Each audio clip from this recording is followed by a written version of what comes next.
Welcome back for another Polygon Matic price prediction analysis video, and at the time of this recording, Matic continues to hold above the 20-day MA here on the 4-hour chart, which is now acting as support for us to continue gearing up. We are also holding above support at around the $0.78 $4 mark, which is also acting as support for us to continue gearing up.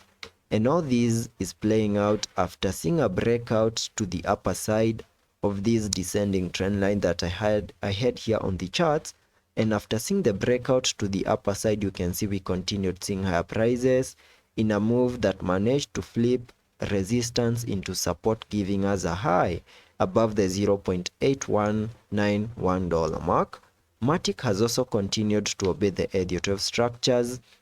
And zooming out on the charts to give you my Elliot wave analysis, you can see that down here we made our lows at around the $0.49 mark on the 12th of September before we saw much of a consolidation, then finally saw the breakout to the upper side in a move that has now given us a high above the $0.98 mark in a move that I'm terming as the formation of this Elliot wave count 1 to the upper side.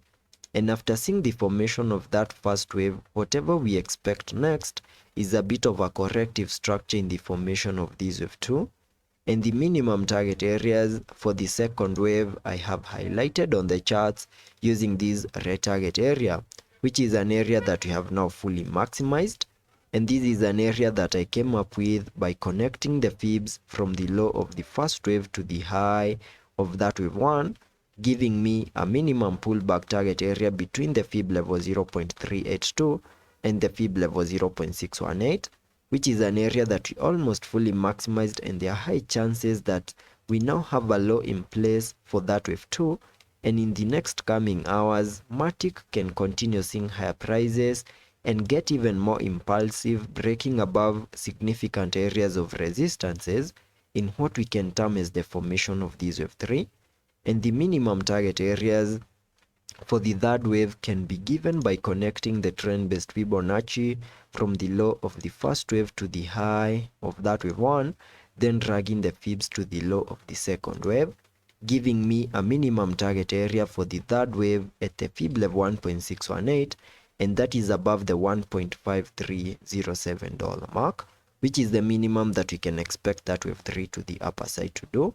And for that to play out, we need to continue seeing an increase in the buying momentum, continue breaking above significant areas of resistances, and also get impulsive. Alternatively, in case in the next coming hours, the market continues to show some weakness and maybe we see another pullback in the next coming hours, then the first key area of support that I'm watching lies at around the $0.78 $4 mark. And that needs to continue holding. And if by any chance we get a pullback losing that key area of support, then I will be expecting even lower prices where we can easily see Matic give us a low at around the $0.74 mark where we have our next significant areas of support. So that is what I'm watching out on the short term in case the market gives us a pullback in the next coming hours. Jumping to the daily chart to now give you my long-term Elliot wave analysis that I'm expecting to play out once the bull market is here. Here on the daily chart, if I zoom out, you can see that back in 2020, Matic gave us these lows down here before we saw that impulsive move taking us to an all-time high above the $2.9 mark in a move that completed the formation of these Elliot wave count 1. And after seeing the formation of that first wave, we saw a pullback in the formation of this wave 2 into the minimum target areas for the second wave highlighted on the charts. And there are high chances that we now have a low in place for this wave 2. And in the next coming weeks or maybe months, we can see a reaction of this area and see another aggressive move taking us to an all-time high in the formation of this wave 3. Whose minimum target areas can be given by connecting the trend-based Fibonacci from the low of the first wave to the high of that wave 1, then dragging the fibs to the low of the second wave, giving me a minimum target area for the third wave at the fib level 1.618, and that is above the $5 mark. So that is what I'm watching out here on the Matic chart on the short term and also on the long term.